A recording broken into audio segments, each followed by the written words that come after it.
What's up, guys? Welcome back to the channel. It's your boy, Dominic Rich. I have my guests, Ryan LFC and Ajamo Palmer, back again to do the match week 36 recap. We have been doing this for the last couple match days. We're pretty much practicing for next season because it's going to be on. It's going to be one of the best seasons ever, and that's what we say every year. How are you guys feeling today, man? I'm doing good, man. I'm looking forward to break down these games and bisect it, you know? So yeah. Yeah, glad to be back, you know, and the same thing as last time. We drop results, but the other team drop results, so we're just looking forward to this match week 37, and we're gonna review week 36, and it's gonna be a fun one. What do you say? You guys didn't drop points though. Yeah, we didn't drop points this week, but the last points dropped time. before, yeah. Yeah. It's gonna be a tense finish, you know, photo finish, man. Really close thing. You're talking about Tyson Gay and Usain Bolt type thing, you know what I'm saying? Maybe Tyson Gay, you want Blade, but not Bolt. Oh, man. Bolt did, you know, he was in some close races, though. He was definitely in some close races where he didn't start well. He said he's going to come back, though. Bolt is going to come. That's going to be interesting. He said if his coach give him a call, he's going to come back. Nah, he ain't coming back, man. He ain't coming back. I've known about Usain Bolt since 2008. I remember my daughter's mom, the first daughter, we went out to eat. And I could remember when Usain Bolt broke that record or when he won that gold medal. And I'm like, who is this guy way in front? You know what I'm saying? That was the first time I saw him. Look, it's done, man. Just leave it alone. He's great. Leave it alone. Leave it, you know what I'm saying? Yeah. Exactly. So, guys, week 36 review, man. We have one more game left, which is going to be played today between teams trying to fight off relegation, trying to stay up. West Ham United versus Watford, where the return fixture was a 3-1 win for West Ham United. So, David Moyes versus Nigel Pearson today. The winner of the game today, they survive. A draw, not good for these teams. Not good. Because if they draw, both of them would still be in the reckoning for relegation. Any thoughts on this one, guys? Who you think is going to win this? Let Ryan go first, because Watford is his team. Watford, man. Try it, man. I'm cheering for the Watford team, man. I want to see Watford stay up in the English Premier League. So I think Watford is a very good team away from home, especially against the bottom half team. So I'm expecting Watford to win this one. I like how you're putting the away from home thing because Watford ain't no good team though. You know what I mean? Watford, down to the bottom. When they play the team down to the bottom, but not the top 10 teams. Yeah, but what I'm saying though, I'm gonna keep it real. You know, Watford ain't no good. They have some good players, but they ain't no good. And the reason why they aren't any good is because they don't have no continuity with their managers. You know what I'm saying? They just keep hiring and firing. So the players are like, you know what I mean? They have to come up with one. They have to follow one ideology.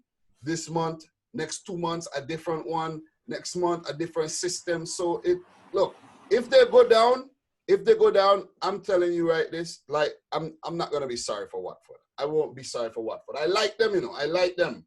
But I won't be sorry for them because of how they've been treating their managers over the past 3 seasons. Palmer, what are your thoughts on this? Yeah, Watford beat Liverpool and West Ham beat Chelsea, so this match can go anyhow. But I want to support my boy Ryan in saying that, yeah, let's cheer for Watford, even though West Ham to me is a better outfit. But yeah, I want to see Watford pull out this victory too.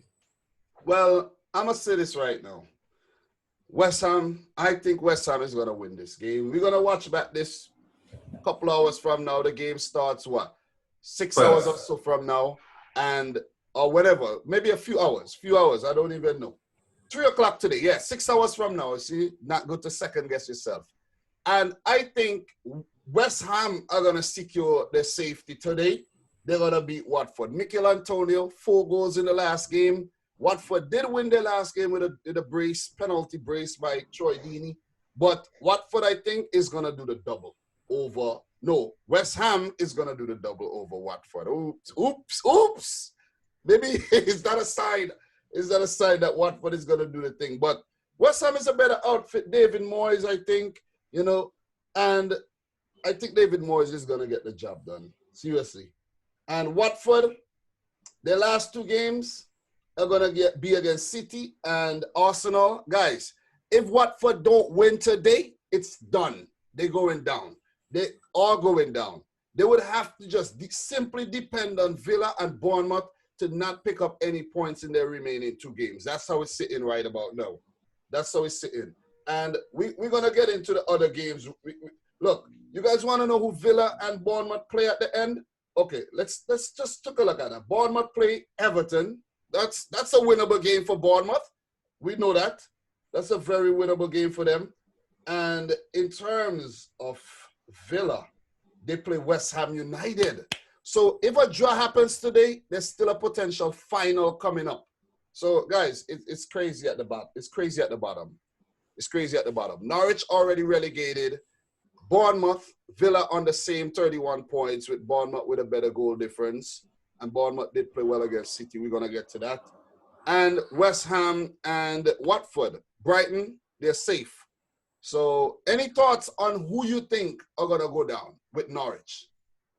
You know, we can change, you know. You can change next week if things, you know. Yeah, but who you think is going down? So I think Bournemouth will go down because they're in poor form pretty much all season. And Watford, I was saying that if they survive, it will be just, and I don't see any reason why they would survive over the others. And that's why I said this in the initial series. So I'm bordering on saying Watford will go down as well because I don't see why they would stay up. And not the others though. Let me stop you there. You just said Watford would win this game. Yeah. No, I said I'm cheering for them. Not saying that they win. No, I think West Ham's a better team, but I'll be cheering for Watford because of Ryan's support. Okay. I understand. So Villa, they play Arsenal and they play West Ham. So these are not easy games, but they could win. Ryan, who you think are going down, man? All right, listen, Dominic. All right, Watford in 17th position and 31 points, right? 33. Watford on 34 points. Yeah, 34. Yeah. 34. Yeah, 34. West Ham on 34 points sit at 16. So both teams, this game is very important. Both team game. So if this game can draw, remember they are going to have 3 points ahead of the likes of Aston Villa and Bournemouth. So they would have 4 points. They would have 4 points actually. Yes. So in my opinion, to see Watford and West Ham have the points on the board. So I am going to stick with the cheat on the bottom. That's Norwich, Aston Villa, and Bournemouth. I think right now at this point of the season, both teams, Watford and West Ham have the points on the board. So that's going to be a lot. The 2 more game leaves. So it's going to be sticky, but good try Villa, good try Aston Villa, and good try Bournemouth. So I am sticking with the 3 down in the bottom. I actually think that Villa has what it takes to come out of the bottom 3. Look, Villa yesterday, they had a game to win and they didn't win it because we're going to get to that game. But let us move on from this. Norwich down.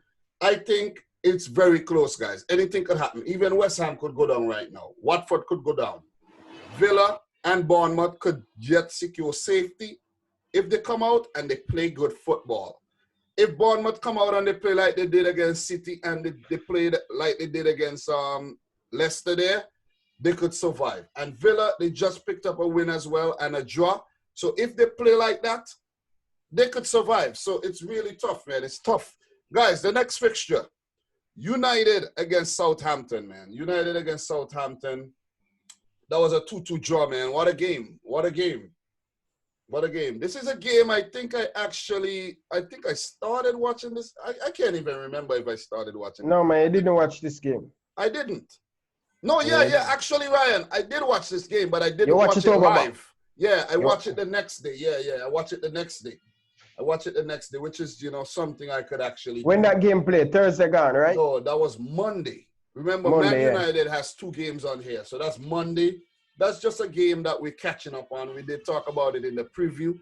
And you guys did give Southampton the credit as well. I can't remember what I think I did say Man United were going to win this match because, the form they were in and everything. But they dropped the ball, and this could potentially hurt them in their quest for the Champions League spot. because they were supposed to win this game. This was a win with the last kick, almost the last kick of the ball. So we had Rashford. I tell you, remember I told you that Man U going to win, but it's going to be a very close game, and I don't surprise if Southampton get a point from them. That was I said in the last video. Yeah. But Southampton should win that game. Southampton was the better team. Southampton do a lot of right stuff in this game where they deserve to get all 3 points. Cause remember, Man U with the likes of Fernandes and Pogba. They look very tired because Man U play the same starting line, same level in 5 games straight. So they look a little bit tired, but the Southampton fresh, hungry Dannings. These guys are fresh and want to prove something. So it was a big game, man. Good job for Southampton. Yeah, so in this game, Stuart Armstrong scored in the 12th minute. That guy is very underrated, but he's a very, very good player. Stuart Armstrong. You have a lot of Premier League players that fly under the radar that don't even get the credit they deserve, and people give credit to the ones that don't get it. Yeah. So you think Liverpool are going to scoop him up? Look, honestly, Dominic, I don't know because my owner FSG, they look like they don't want to spend any money. Cheap. Yeah. Just to remind the people, the FSG, Fenway Sports Group, the American company, So I like a lot of times when people like to criticize, City and say they're owned by the Arabs and this, that, bam, bam, and they like to criticize Americans, say Americans don't know anything about football, and they call it soccer and all this kind of stuff. But then Liverpool are owned by Americans. Does that make any sense? So that is definitely something I'm going to throw in the Liverpool fans' face in the future. You know what I'm saying? You're owned by Americans. Americans don't know anything. Fun fact, soccer is actually a British term, Soccer was invented in Britain, yeah. A lot of people don't know that. They just changed it because of rugby and they wanted to call that's the name change. That's how it came about. All right, nice to drop some knowledge there. Could I quote you on that? Could I quote you on it? Yeah, you could quote me, but you could also double check as well. Okay. I'm definitely gonna double check that. You know what I mean? But Marcus Rashford equalized in the 28th minute. Anthony Martial in the put them ahead in the 23rd, and then Obafemi scored a late goal off of a corner set piece routine. 90 plus 6 minutes to break Man United's hearts at the end there, pick up a point, man. Southampton has been really, really good, man. I don't know what got into them, but they have just recovered, especially away from home, man. You know what? They're one of the best teams away from home, one of the best teams away from home. So you got to give them the credit there, man. Any thoughts, guys? On the Man U Southampton game? Yeah. Yeah, remember that Southampton had been playing very well, very defensively sound, and they silenced all those meme creators early in the season that were posting up the 8-0 and all of that. And 9-0. But I expected this sort of performance. As I said, I didn't expect Man U to give them 3-0 or anything like that. I expected them to win, but I know that this was a very result that could happen. I know that this result could actually happen as well. Yeah. I was actually hoping for this. So, some facts here. Bruno Fernandes, he is yet to lose a game for Man United. And that even, you factor in the last game they played there. They actually played a match yesterday that they won against Palace. We're going to get to that game. Bruno Fernandes is yet to lose a game for Man United. The man has been a revelation at the club. He has hit the ground running, and just watch the man. The man is involved in everything, man. Everything, all the goals, man. Bruno Fernandes has some part to play with the thing. Maybe not everything, but 99.9% of the time is Bruno Fernandes being involved. You know what I mean? So another fact, guys. At this point in time, with that point, Man United were 59 points, which was the second worst return after a 35-game season for Man United, like in the Premier League era. So it just shows how bad. They're looking good, but it's not good. in the context, in the grand scheme of things. They have 62 points right now. This is Man United. They could only get a maximum, guys, of 68 points, which is poor. It's still poor. Because at this point of the season, they're still behind the likes of Chelsea. And I'm telling you, this is the rarest set of form I've ever seen this club in. That's Chelsea. And Chelsea has had some bad times, but this, we understand why is it this bad, but for them to be behind Chelsea at this point, it is very poor on their part. And they're celebrating as if Ali is the second coming of Ferguson, and it's not Exactly. So, as I did mention... So, Palmer, you said this is the worst form Chelsea been? No, that I have seen. Not farm. I mean, overall performances. Of course, it's a bad farm. So, what about Jose Mourinho finished 12? When Jose Mourinho finished 12, right? They were probably winning other competitions convincingly as well, right? Because they didn't win any competition that year. When Jose Mourinho finished 12, what year was that? Couple seasons ago, probably. We didn't finish any 12, Ryan. 10 man. Chelsea finished 10 man. Yeah, but we didn't finish any 12. Remember, you know watch a team then, man. Yeah, but we know so we didn't finish 12, Ryan. Let me fact check that. Trust me. Let me fact check that. Ryan is correct. Palmer. Finished 12. Ryan is correct. You guys finished 10th. 50 but it's points. Not 12. It's not 12. 50 points. Oh my God. Sir, Palmer said them finished more that, man. But then they win something. Not true. But that they year, win nothing. That year was the year Leicester won the title. And City only got 66 points, man. 66. Liverpool got 60. Liverpool finished behind West Ham and Southampton, which is crazy to think about. How much Man United finished that year? Man United finished 5th with 66 points. And in this year, Stoke City finished ahead of Chelsea, which is crazy. The other year, Chelsea won the Premier League. You remember? Yeah, when Conte just came in. Yeah. And Mourinho did win the Premier League the year before that, didn't he? Yeah, he did. I'm not sure about that one. Yeah. He win, man. He 14, before, 15. And then after that, he missed. Yeah, 14, 15. And that's hence why he left. You know where Liverpool was? 6th, 62 points. Liverpool has been underachieving for years. And a lot of these fans, look, a lot of Liverpool fans, I'm realizing, they're new fans. They're very new fans. I'm not saying I'm not a new City fan, but look, I go back, I do my history, I humble myself in terms of before the takeover and everything.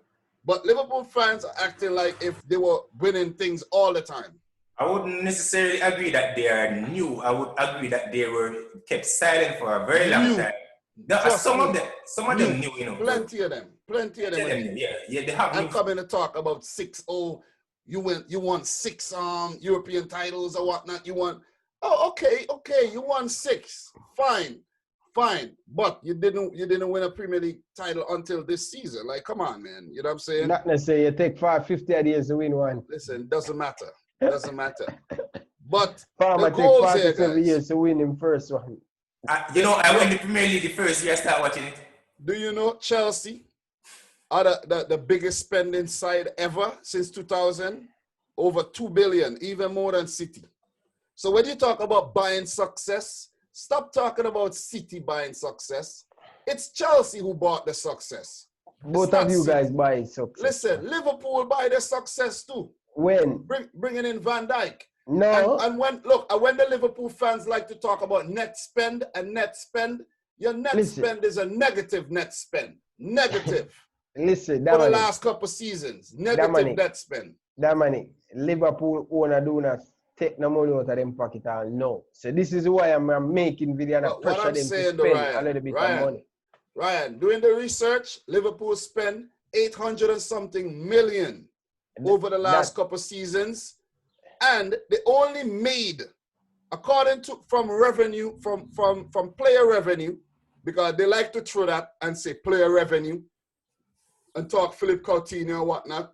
From player revenue, Liverpool made 400 and something mil, but they spent 8 something. So I guess the rest, if you want to talk about you in the green or whatnot, it's from jersey sales and sponsorships and all of that. But people like to make it seem like if it's like you guys sold $1 billion in player revenue. You guys made $1 billion in player revenue, and only spent 500 million. You understand what I'm saying, Palmer? That's what they act like. If you look at it, out of the top 6 teams, Liverpool sell the most players. You know? Listen, everybody sell players. Everybody sell players. And yeah, if you guys sell your players, that's a sign. You're selling, which means there's no continuity there. But the selling making money. The selling slow down. The selling slow down a lot. We and Chelsea make the most money after selling. Look here. The selling slow down because why you think you guys are winning? Because the selling slow down. There's still last year, you know how much money Liverpool make? Tell me. The year before, you know how much money Liverpool make in player revenue? Tell me. Okay, go do your research. I'm just leaving you that to you. You're bringing up the point. You tell me. No, I'm going to give you some work to do. So hit me up on WhatsApp and tell me how much Liverpool make. Listen, man. How much money Liverpool make in the last 3 years. By selling player alone. Okay, listen to me. No other team in England made that. Hear me out. Lump some money than Liverpool. Hey, what I have to say to you. Whatever, bro. Whatever. Okay. You know what I'm saying? The last couple of years, you guys have definitely been better in your business. Don't get me wrong, you have. But the years before that, you guys were just spending, and you guys were spending without getting any results. And the facts are there. But anyways, guys, to just wrap up this whole match, the Southampton, we got a lot of games to go through here. Pogba, he gave away the ball that led to the first Southampton goal, which is something, you know what I mean, Man United need to work on, these little mistakes. And then Rashford did score a goal, but and why I write these things down is because they're really good points. That female official, Sharon Massey Ellis, that lady is on point, man. Very good. Very Jesus good. Very Christ. Good. Is she ever wrong? I hardly ever seen this lady make a bad call. Hardly, maybe 1 or 2 times, but overall, very, very good, man. Very, very good, and I must give her the credit there. Very, very sharp. Very sharp. So, Pogba, Martial teed up Rashford for the equalizer. We have been seeing a lot of Rashford and Martial combinations lately, and these two guys are in very, very good form. And then Martial, his goal was set up by Bruno Fernandes, and this is his 8th. That was actually his 8th goal. He scored another one, so he now has 9 goals in the last 11 Premier League matches, and it was his 50th goal for Man United. So these guys are pretty much on fire, man. Rashford, Martial, Greenwood. Greenwood has 16 goals all season. And this is another great point. I write these things down, these nuggets, to give people who are tuning into the show right about now so they could be like, nice. So Greenwood now has 16 goals all season. If he gets 18, that would be a record for the most Man United goals as a teenager. Rooney, George Best, and another guy, I think his name is Brian Kidd, they have 18. So if he scores in the remaining matches, and I think he will break this record because Man United are in the Europa League, he would become the highest ever goal scorer as a teenager, you know what I'm saying? So shout outs to the man Greenwood there. Any thoughts on Greenwood, guys? Ryan, focus and forget about that. Greenwood is a very promising... Wait, focus and forget about that silly flag, no, man. My this logo in a bedsheet. Jeez, man. Greenwood, man. Can't see the biggest team in the world and you come attack. Watch your mouth in the youth. Yeah, tell me about Liverpool fans, take him on that comment section. Yeah, man, a class logo. Greenwood. Man, Greenwood is a very promising young player with a lot of good attributes. As I said, we want to see the duration of his career if he can keep up the tempo. I'm not saying he won't, but I just want next season to solidify his class and quality, and he should be doing it consistently. Yeah, so that's what thoughts on Greenwood, Ryan?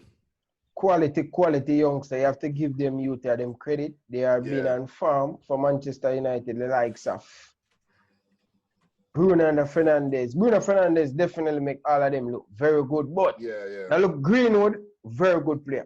Put him on him weaker foot, put him on the right, he spunk it in the back of the net. Put it on him left, you do not know Greenwood's strong foot.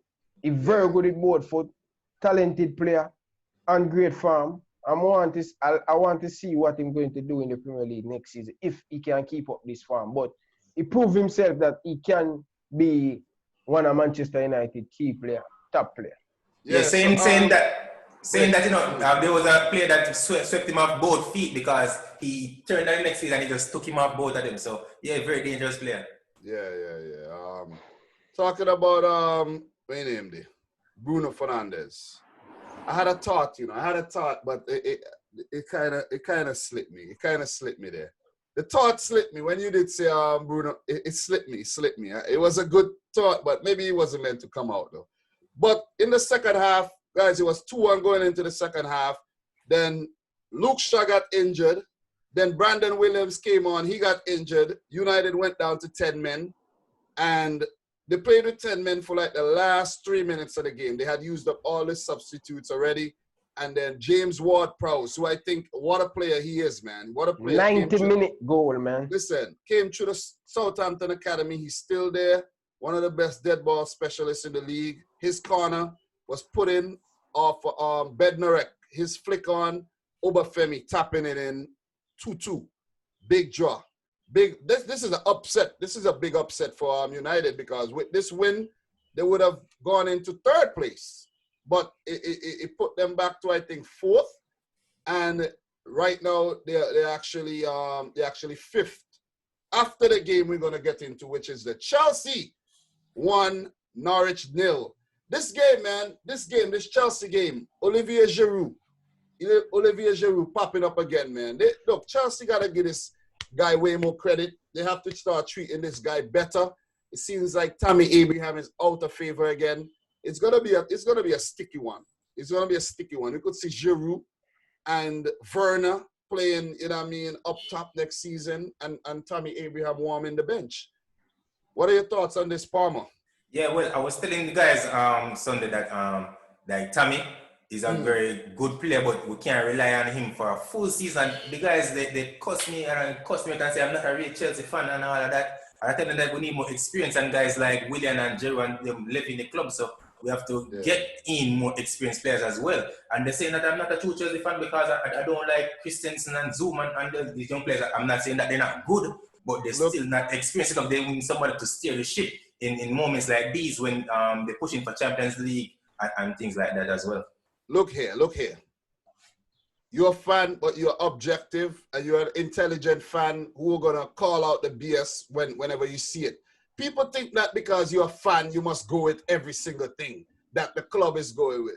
No, you don't have to support everything the club does. You have your own opinion. You're going to share your own opinion. And that's why I keep telling you guys, and I don't care if people want to be mad or whatnot.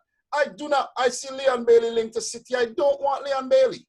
And if City sign Leon Bailey, eventually I have to support the player, but it's not a decision that I agree with. You see what I mean? Yeah. Because my heart isn't there. You see what I mean? I'm not saying Leon Bailey is not a good footballer, but he's just not. I don't think he and Pep Guardiola is gonna walk. Believe me, I know this. He's gonna believe. I know this. It might be good for him and be good to see, but I just have a feeling that it won't work out. I think Liam Bailey's temperament is probably worse than Sam. He's a very hard player to control. That's what I'm saying. That is exactly what I keep saying. But Chelsea, Olivier Giroud with a first half extra time goal. Brilliant goal set up by Pulisic, man. Pulisic with that really good cross. And look, Chelsea they were teasing. They were teasing for this goal because Pulisic in the 45th minute, he had a shot saved by Krul. You got to give Tim Krul some credit here. He kept Norwich in the game. Norwich relegated. They were basically just playing for pride. The reverse fixture was a 3-2 thriller between Norwich and Chelsea. So Chelsea eventually did the league double over Norwich. But then that Pulisic, man, that Pulisic cross, brilliant. And I think that Todd Cantwell, if he closed down Pulisic better than that, he can't get that cross off, but he didn't. And Giroud, with his guile, he just outfoxed Tim Close and put it in. That was a nice header. Ryan, you saw the header if you watch the highlights or anything. Very good header by Giroud. But I want to give the Norwich goalkeeper, Netherlands goalkeeper, one of the best for a long time for Netherlands, and I think Liverpool should sign him. Liverpool should sign him as a backup. But the thing is, very good. why? Tim Kruse is a very good goalkeeper to be a backup. But why leave Norwich? Why leave Norwich? Listen. No. I'm not. Look. The man is playing every week. Why go to Liverpool to sit down on the bench, bro? You know not what? Because you guys name Liverpool. I don't want that for him at City. The man I come link up with a Virgil van Dijk and a likes of Genie. Listen. Look, I'm listening. I am making my point. So why you interrupt me all the time? No, I'm not interrupting you. You know on Liverpool, nobody come on Liverpool. Listen, talk. Let me finish Adrian. Adrian, you have Adrian, okay? You have Adrian. Stay with Adrian. My sister, when Alice Inja will play Manchester City, him just give it to, right? Look. Just say what you gotta say. All right. Say what you gotta say. Yeah, Chelsea, them have some serious work to do. Them talking about they want to get more attacking player. I think Chelsea need to get some defender and a goalkeeper. You can see that where Chelsea are a team that relegate, and Chelsea find it difficult to beat them at Stamford Bridge. Yeah, but this show you what Chelsea, Lampard, this boots where a lot of fans are talking about that Chelsea going to be challenged for the Premier League next season. Yeah. Right now, I was one of them person that was saying that, but when I'm looking at how Chelsea playing the last couple of games, them impress me. Them they impress me in defense, but going forward, they look very good. But they have to work on some individual thing at the back and a goalkeeper. But great 3 points to stay in the top 4. And just to touch on what you're saying, Ryan, that's exactly the thing what I was saying. I was defending them as well. You guys remember, I was even defending Kepa, but unreevaluated. We can't have this going on if we choose to challenge for the title next season. Cannot. Chelsea needs an entire different squad setting. They need to bolster the squad and have more squad depth because in defense, there's no one there to steer the ship. And as I said, without a good defense, you can't have a class goal. Win a title. Yeah, win a title. And Kepa has to go because we see that he's done for. We're hearing about Oblak, we're hearing about this Turkish goalkeeper, we're hearing about Onana. Personally, I would like to see Onana in my team.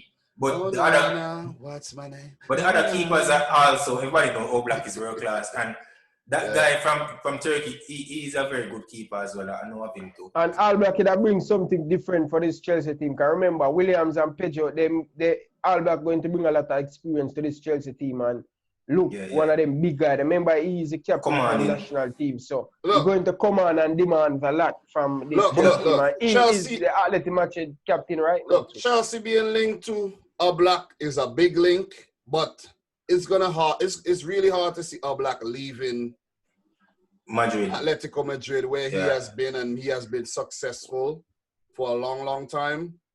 Excuse me. I think ever since Courtois went back to Chelsea, it has been like Oblak was the man. He's so good. I like when Ryan talk about Alisson Becker as the best goalkeeper in the world, you know, and then he ignored this guy Oblak. No, I never ignore. I give this guy a lot of credit. Listen, go check back my Athletic Madrid Liverpool. Listen, go and go check back my Athletic Madrid. That is not the point, though. And my review. That is not the point because guess what? He is one of the best goalkeepers. But you keep saying Alisson is the world. You hear? He's not the best goalkeeper in the world. Then who is the best goalkeeper? Jan Oblak. I see him. Stop talk, man. Stop talk. Or maybe we could say Thibaut Courtois because they just won La Liga. Thibaut Courtois just coming out. Look from when Thibaut Courtois have a good season. But I'm this season, Thibaut Courtois have a very good season. But what happened? Okay, the best goalkeeper in the world. What kind of mistake was that in the game against Arsenal? It happened. Listen, the best of the best do not make that kind of mistakes. Believe me. Okay. Let me just say this: you are the best, but you make the mistake there. Oblak just passing.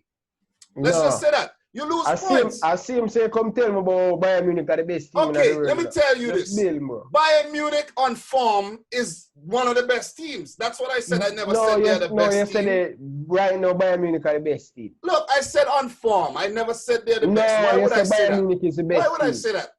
Why would I say they're the best team? You said that. Not Liverpool is the best team. Every time, look.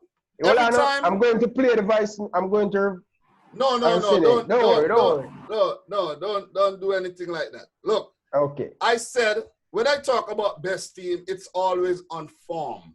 Like, yes, you said right now Bayern Munich is the best team right now. Right? Liverpool has the world champion title. Are they the best team in the world right now on form? Yes, they're until they lose that title. Oh man, on form. I said on form, Missy.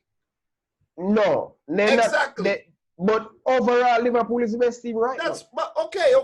I'm not gonna argue that, but I'm saying on form, you are not. On form right now, Arsenal could probably beat you. You know what I mean? City is not the best team on form right now. I'm gonna keep it. Look, City is not. Chelsea is not. You know what I'm saying? And that's just what it is. Mr. say you want to only for job in that video, but continue. Look. Nah, man. Nah, I'm just keeping it real. But Pulisic, he got a shot saved again by Tim Krul. We were talking about Tim Krul. And I don't think Tim Krul should leave and go play for no Liverpool when he's at Norwich. If he wants to do that to earn more money and to, better his CV and all of that, that's fine. But he's at Norwich, he should stay there. But I would like to say this was a very dominant performance by Chelsea. They were more pragmatic in their approach here. They were more careful because of what happened in the last game against Sheffield. Losing 3-0 to Sheffield United, a team they should beat, in my opinion. They had to approach this a lot better because then you don't want to lose to Norwich, the team relegated. For Norwich, this was the eight Premier League losses on the trot, and their 25th loss for the season. Their 20th, 21 points. It's ridiculous, man. It's ridiculous. I don't want to spend too long on this, but previously I did say that United did surpass Chelsea, but United did surpass Leicester and not Chelsea. One more quick thing before we move from this Chelsea game. People need to put a little more respect on Giroud's name. This guy has proven that when it matters, he always come up. People just need to give him, if he can get a good run until the end of the season in this Chelsea team, I think he can do an amazing job. And just a thing that I remember, when he scored that goal, it was Aspi. Aspi was on the floor. Which one of them was on the floor? This guy, I think if this guy's mother fell in the middle of the game, he will still continue and score. This guy doesn't care who falls anywhere. This guy just have a killer striker instinct. The flying Frenchman. Yeah, Giroud has definitely stepped up and proved his worth to Chelsea. That's why they give him an extra year on his contract. And who knows, he might get an extra year again because of what he's doing. So with this win, Chelsea go up to 63 points in third, and they have sealed top 5. They have sealed it. They have Leicester City, and you got Man United 1 point behind them right now. Chelsea can get no lower than 5th. If they draw, they get in top 4. If they draw any other game, they get in top 4.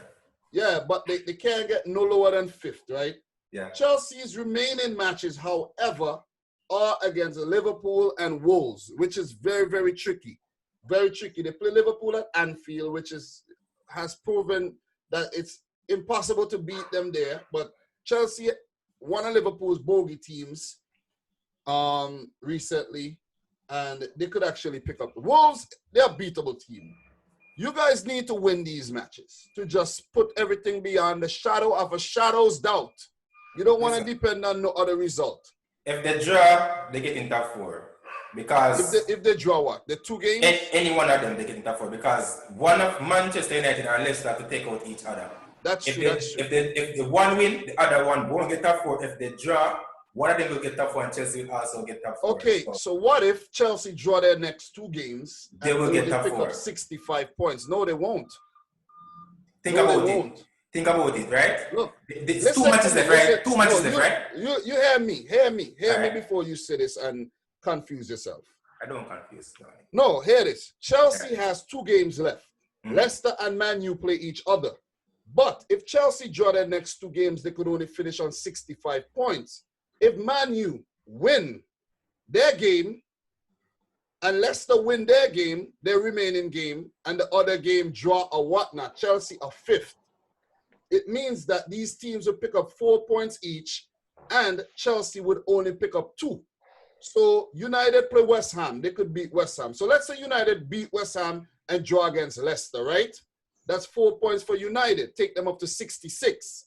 And if Chelsea fail to win, If Chelsea fail to win any of these games, they're 5th. If they fail, Leicester, they play United and Tottenham.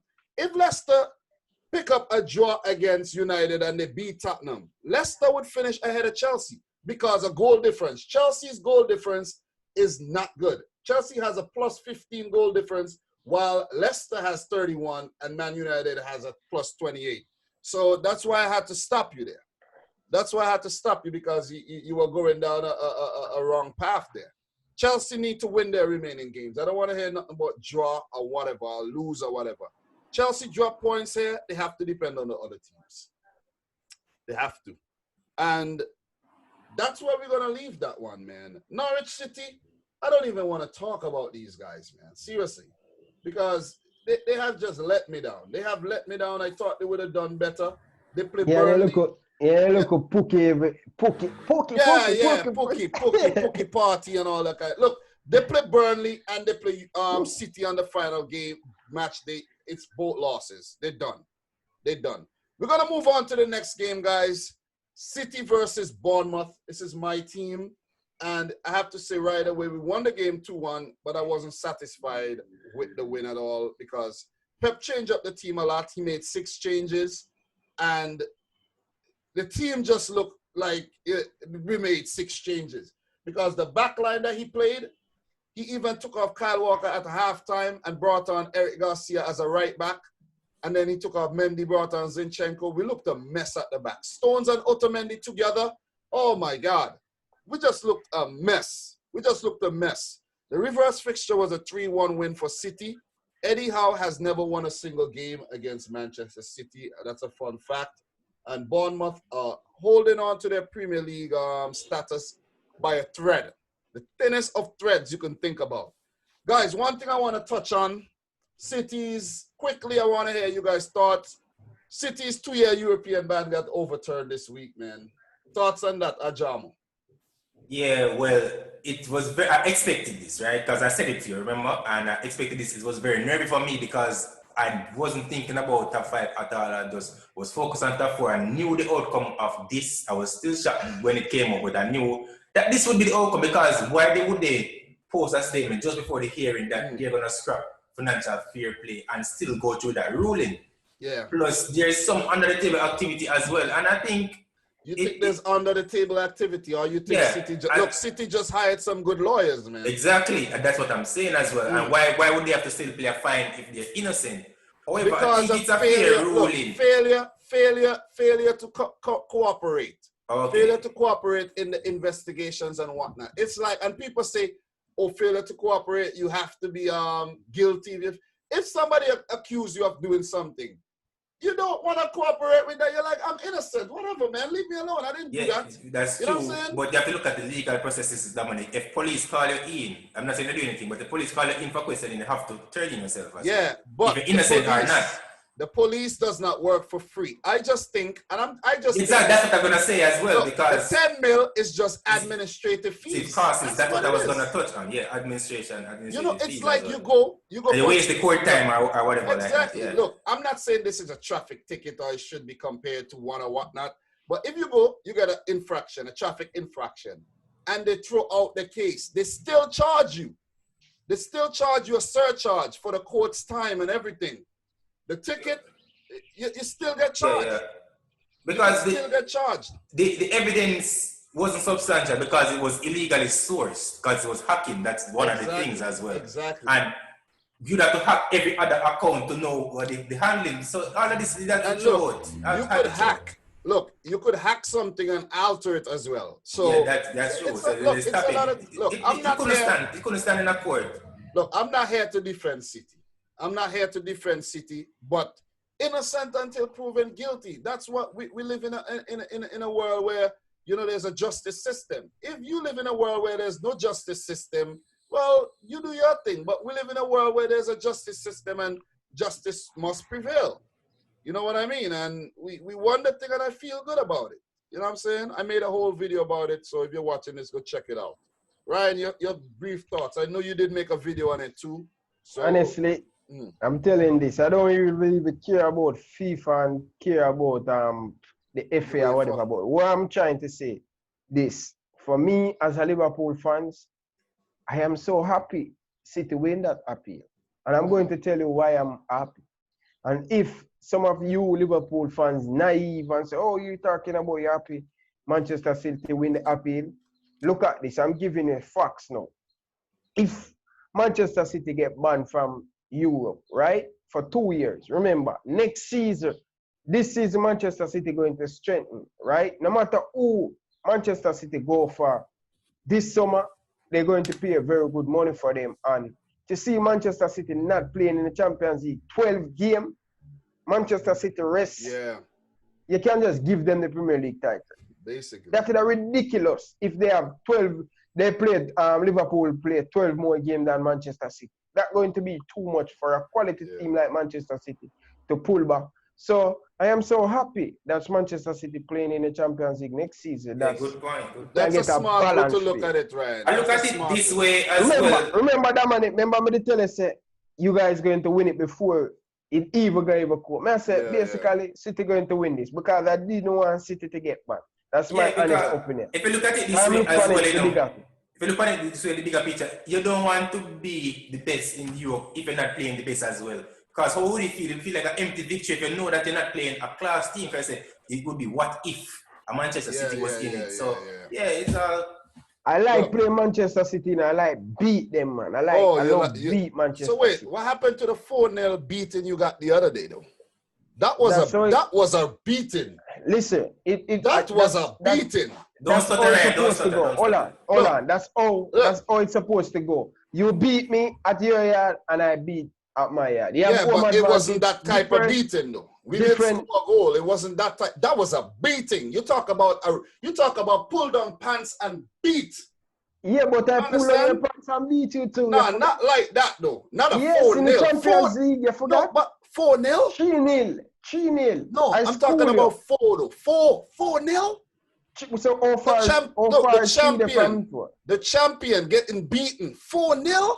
But you was a champ. You was a You was a champion. Listen, you was a champion. Nobody listen, that was a different competition, though. It no matter. You was leading England. You was leading by 20 points with the team. Matters. In hold on. You was leading by before you move on. All I have to say matters. You was 20 points ahead of Liverpool that season. When I batter you in the Champions League at Anfield. It matters. I have everything on record. You guys played well. You didn't win the Champions League that season. You should have won the Champions League that season anyway. It no matter. I'm still batter you. We're going to move on, though. We're going to move on. I have a question for you guys, though. Before I have the question, before I ask you guys a question, let me just run through these facts of the game here. The last match, Bournemouth miraculously beat Leicester 4-1. City smashed Brighton Hove and Albion 5-0. When last Liverpool beat a team 5-0 or Chelsea? But remember when last before you move on, remember, I don't want you to get carried away. We're breaking down the game and I don't give my point on Manchester City. I hear you just want to you're going to get your point. I don't want to move on from the game yet. I'm still on the game. Okay. Take it easy. Take it easy, bro. You know what I'm saying? We're not done. We're not done. Okay, so those are the last results before coming into this game. City's 2-year ban got overturned. I heard your thoughts on that. Bournemouth, brilliant comeback. 4 goals in the second half against Leicester. Dominic Solanke scoring his first goal for Bournemouth. Brilliant brace there. But Leicester basically just, they capitulated. They imploded, and Bournemouth just was all over them, and they show us what they have, what they can actually do. I have a question for you guys, though. Which player in the Premier League has the most yellow cards this season? Otamendi. How could it be Otamendi? Palmer, your answer? He's a Bournemouth player, though. I have no idea, bro. Is a Bournemouth player? Which one? Okay. Nah. I don't know. Is that Colombian kid called Jefferson Lerma, man? That guy is rough. The guy in the one in midfield, right? Yeah, man. That guy is rough.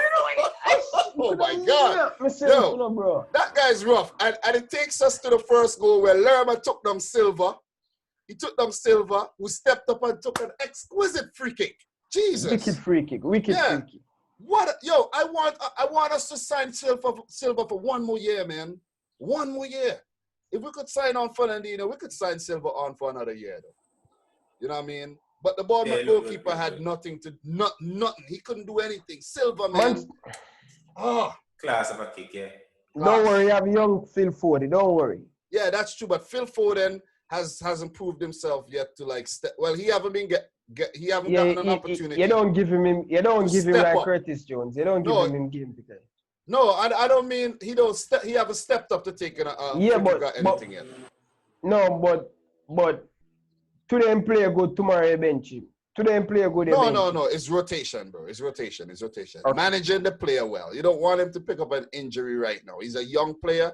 You don't want him to pick up an injury. So, guys. Stop it, man. Because don't give youngster a chance. Guys, hear this. Yeah. That is true, too. That is true. Premier League transfer window. There's a proposal that is going to open on the 27th of July and close on October 5th. That's a long transfer window, guys. That's a long transfer window. There's going to be, listen, that's August, September. You know, it's a summer transfer window, but still, it seems long because transfers has been going on since God knows when. And they have a proposal where they want to extend a domestic-only transfer to October 16th, where players could go from League One to League Two, Premier League, and whatever. Any thoughts on that, if you have any? That's great. That's great for the lower league team to make business. They have time to do business, and I'm not have a problem with it. More video to talk about transfer news. So definitely. I'm up for it. I'm up for it for this summer. It doesn't really matter to me because we don't believe in transfer window. We just buy who we want and wait until the window open and we just collect them. Funny, man. Funny. So in this game, Bournemouth played very, very well, man. You know what I mean? 33rd minute there, Stanislas with a free kick, well saved by Edison. This guy, Stanislas, is damn good. This guy is good. If Bournemouth go down and teams are looking for a gem of a player to sign, this guy is good. He just needs to stay fit a little bit, you know, more. And there was a Solanke point-blank range shot, was blocked. Our defense was looking really shaky. They just kept getting in and getting in and getting in behind us. Very good stop by Otamendi. Very good stop. It was Solanke should have scored that, but Otamendi was there, and you know he did his thing. Jesus scored in the 39th minute. You guys saw that goal? Wicked goal. Man. Look, I realized lately Jesus has been expressing himself, bringing out that Brazilian flavor, that dribbling. The man dribbled through. The man did a R9, Ronaldo R9 type thing. Calm down. Calm down. He just played against Bournemouth. Relax Jesus yourself. Don't turn up against the big team. Relax. Man. Jesus scored about 20 plus goal almost every season. Don't worry yourself. Lower league team. That was his 21st. That was his 21st goal of the season. Jesus, but you got stop discrediting Pep Guardiola. Why you think Pep Guardiola play Raheem Sterling as false nine and him up? We don't have any management, man. Management. Because management. Jesus don't. The man trust Jesus in the big game. Okay, hear me. He trusts Jesus in the big games. No, he don't. Okay, who played against Real Madrid? I'm waiting. Because I don't want to hear because nothing. Look, we don't want to spend too much time on this. We got a lot of games to go through. You're discrediting Jesus. Jesus, he came back good after not scoring in a lot of games. He's an okay player, but he's not the top player, though. Man. Because he's not turning up in the big team. He's a good player. Who is preferred up top for Brazil more? Jesus or Firmino? Lately, Brad. Watch out. Lately, I want to play center forward for Brazil. Firmino. We are talking about. Oh, please. Okay. Keep thinking that. Well, anyways, remember the coach come out and say, we're not going to go into another rabbit hole.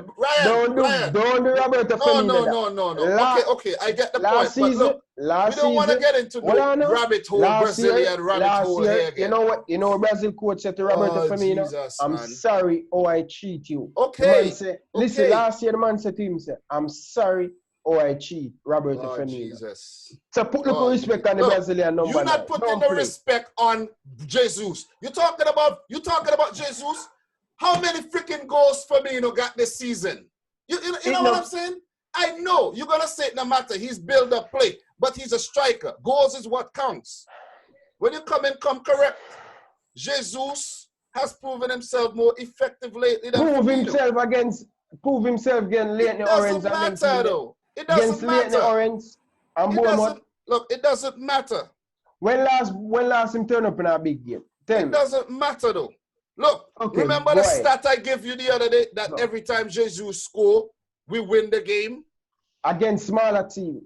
Against big teams too. What are you talking about? Against smaller team. Whenever Jesus start. Listen, Okay, I'm listening to a couple Manchester City channel and they said the only big game Jesus played good in against Real Madrid the other day. Jesus, man. Look, Jesus is a good striker, but you have to remember he's a second to Aguero. Player, not good. Stop you. But Ryan, be careful how you use. Ryan, could be you careful wait? How you use. Could you wait? Good please, and wait. okay, Bridget. Okay, He's an wait, player. man. Wait now. Stop doing that. Stop doing that. Wait. You're getting really annoying right now. Wait. Look. You use okay and good very loosely. And for you to come and say Jesus is just an okay player after what you see, come on. You're being a hypocrite. Potential to be good. He has potential to be good. But him okay now. You're being a hypocrite. You know what I mean? You talk about Troy Dean is a good player. Now you're going to talk about Jesus is an okay player. It just shows that you're BSing, man. Right now you're bullshitting. But anyways, 2-0 at halftime, guys. David Silva setting up that Jesus goal. David Silva showing his work. Stanislas, man. I don't know if you guys saw when Stanislas flicked the ball around and dashed two City defenders that side. And then passed the ball into Josh King for the goal that was deemed offside. I don't know if you saw that. Yeah. Yeah, this guy Stanislas, man, I'm telling you. And he has St. Lucian background too. He's Lucian and English. So that guy deserves a lot more credit. Bournemouth got some neat players, but they just flopping this season.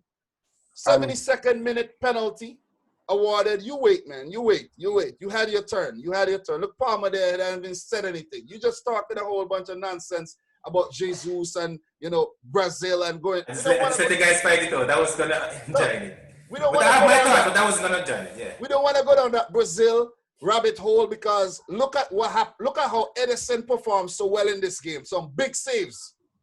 Alisson, on the other hand, give Arsenal the game, basically. You know what I'm saying? Like, hey, I forgot how to play football for like 2 seconds. Bum. He's so good with his feet, right? He's so good with his feet. So great. So great. Like Edison with his feet. You have anything to say now? Nothing. Because Edison is the best with his feet. Best with his feet in the world as a goalkeeper. Better than a lot of outfield players. Let me just say that. And if you want to argue that, go right ahead. But you'll be arguing by yourself. Jesus was taken down in the box. Jesus looked for that one. It was a type of Grealish type thing. He stepped on Steve Cook's foot. And referee pointed to the spot of VAR, turned it over. And the goal, the Bournemouth goal, man, scored by Davy Brooks. Remember we were talking about Davy Brooks the other day? He was let go by Man City, and he came back and scored against City. That would have to be a sweet goal. And another thing, remember I told you guys about that left back they have named Sergio Rico? That I would love if City signed that guy. I don't care. People might not agree. Look at the ball. The man bend the ball like some FIFA 20 type stuff around City's defense. Callum Wilson collected pass to Brooks and goal. Bournemouth played well in this game. And guys, you don't see this that often. Bournemouth had 13 shots at goal, 3 on target. 22% of the ball, while City only could muster up 7 shots. It's not very often that you outshot City in a game. So props to Bournemouth, man. Props to Bournemouth. It's only a matter if they can survive or not. The last 2 games are against Southampton and Everton. I think Bournemouth are going down.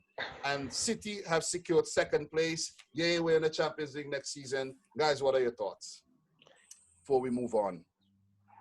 Well, for me, Bournemouth should get 3 points or they should get something from that game because they play very good. When I look at the stats, Bournemouth, everything, they outperform Manchester City, and it's just that lack a little bit of quality they have up front to just put that ball in the back of the net. Luck too. They needed a little luck going for them. Need a little bit of luck. Yeah. the other Wednesday, they need a little bit of luck to stay up. And whenever you're fighting for relegation, you need a little bit of luck to stay up in the English Premier League. But they play okay, and to me, they have a great chance to stay up. So let us see how it going the next 2 matches. They'll have to play out of their skins, man. Palmer, any thoughts on this game? Real brief. Yeah, as I said, it doesn't make any difference. City, they played the usual stuff, but they probably weren't sharp as they normally are. And the scorer, David Brooks. You know who is this called? David Brooks. Who is named? Movado. Yeah, that's what I'm saying here. So yeah, it was a good performance by things, man. It was a good performance by Bournemouth. That also a good performance by City because they saw the match and they got the result. Listen, it's not every week they're gonna give a team 5-0. You have to look at that. That's true. But guys, we're gonna move on to the next game. We're gonna be running through these next couple fixtures because we gotta talk about the Liverpool game, of course. Newcastle 1, Tottenham Hotspur 3. Son Heung-min with a 27th-minute goal. That was a really good goal, man. Really good goal. Really skillful stuff by Son Heung-min there. Was a giveaway by Fabian Shaw deep in defense. Lo Celso and Harry Kane linking up there. Passing to Son, who kind of tricked the goalkeeper because he pretended like he was going to put it in the far post, but he went near post. And I think he nutmegged the player. And that was a great goal. That was his 18th goal in our competitions for this season. Shout outs to the Korean man. Even though he's a hothead, he is so good. He is so freaking good. Son is world class. Son is world class. And you're from Korea Republic and to be world class, it's very rare, man. You gotta give the man props. Look, Son could play for any team in the world. Any team. You don't think Minamino better than him? No.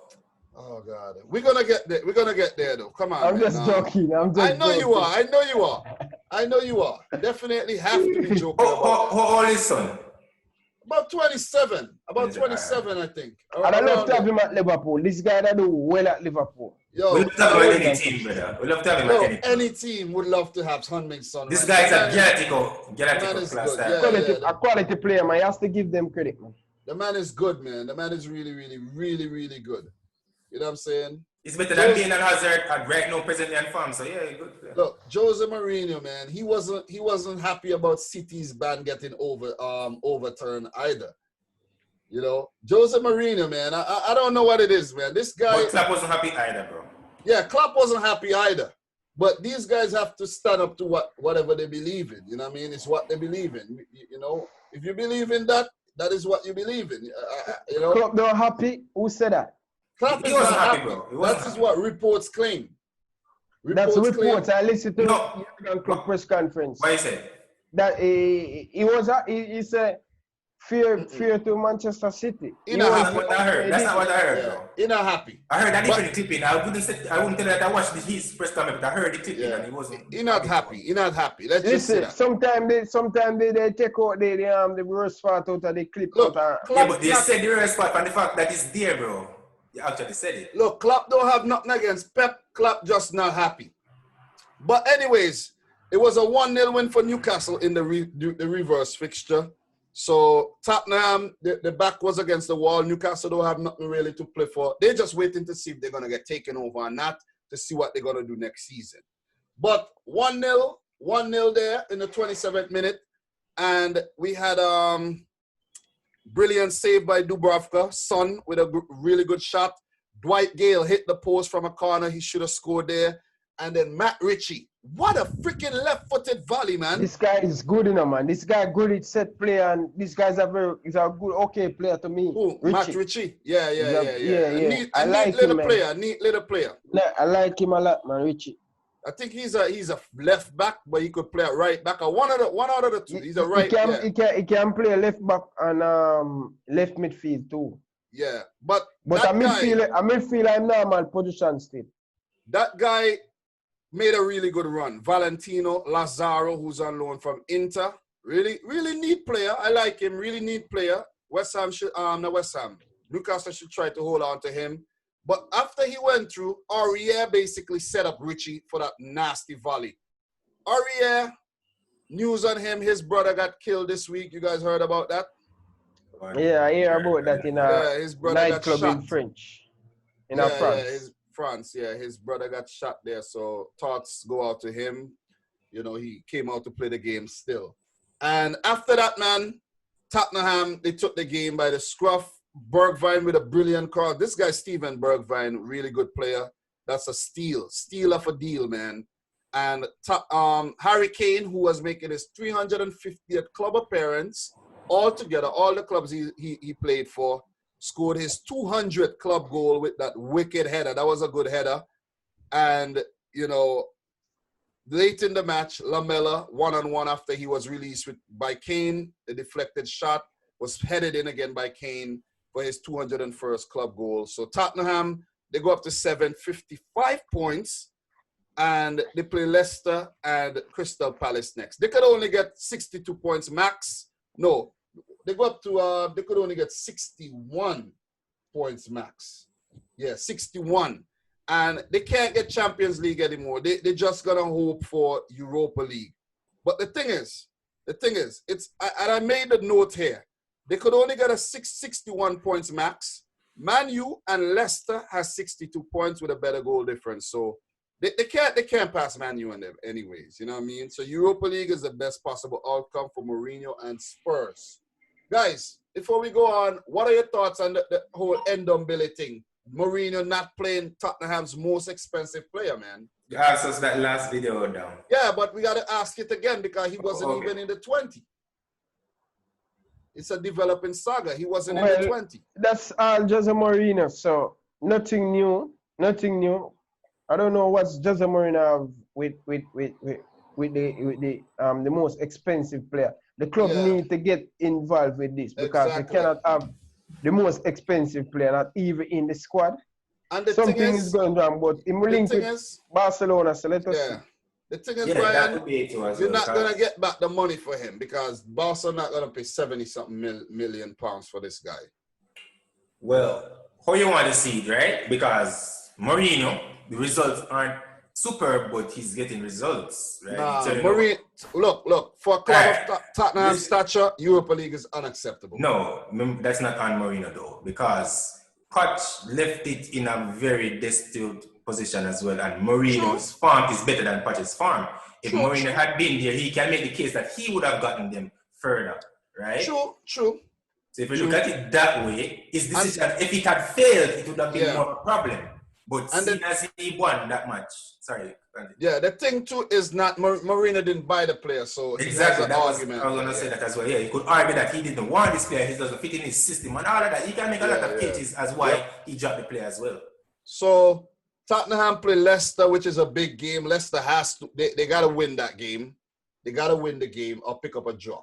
Leicester have to pick up a draw from that, and Leicester they gotta draw the game.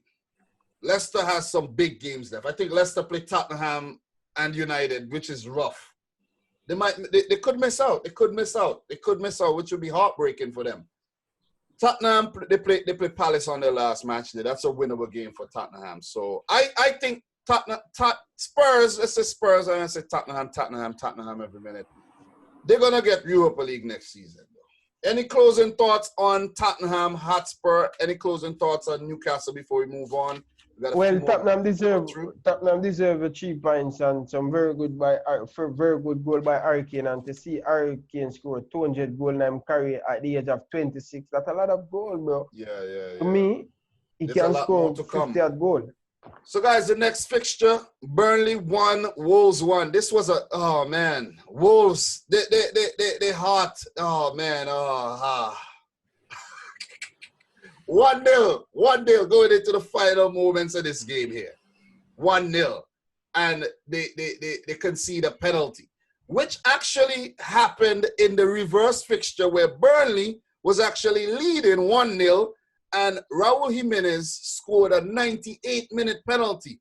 So it's what you call karma, man. It's what you call karma. Yeah. You know? That's true. Yeah. Wolves dominated the game. They had the better chances. Burnley was just on the back foot for most of the match. Yeah, I watched this game. It was a good game. It was a good game, but Wolves should win the game. But I don't know, VR. What do you think? That is a penalty? It is a penalty. It is a penalty. It hit his hand. No, it hit his hand though. His hand was up and it hit it. It's a penalty. I think it's a penalty, to be honest. Right. The ball that they struck and hit the player's hand? Yeah, Dougherty, the right back. No, yeah, I don't think, yeah. This is my take on it, because looking at it from a defender's perspective, right?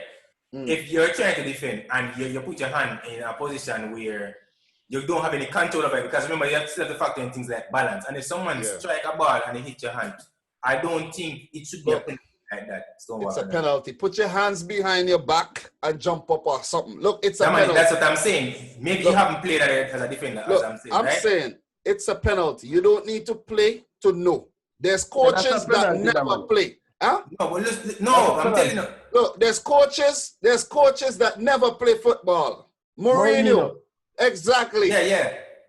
So when people say you have to play football to know, no, there's some footballers who don't even know anything. And that's true. But I'm saying it depends on the circumstances, because if the person strike the ball and look at his hand was behind his body, you know. All I'm saying, you have to make a better decision in that moment. Maybe if Dougherty did just say, maybe hold off a little or whatnot, or make a different challenge, it would not have hit his arm. But it's a penalty. It's a penalty. And Burnley, they were actually teasing. They were actually teasing to score before this actually happened. So, look, man, look. Wolves should have won this game. They should have won this game. They had the chances. They didn't take the chances. They should have won this game. So, the goal, 76-minute goal by Raul Jimenez. Traore. Look at that burst, that run the man made through the midfield, running through everybody. Ridiculous. And then Dougherty, he got a shot off, blocked by the defender, and that finish by Jimenez was just exquisite, man. Lovely volley, 1-0. Very good goal, man. Very good. And the thing too, what keep Burnley in the game, Burnley goalkeeper make some good save. Man. This guy should be England #1, man. Yeah. Again. This guy is very good, man. This guy ability to save some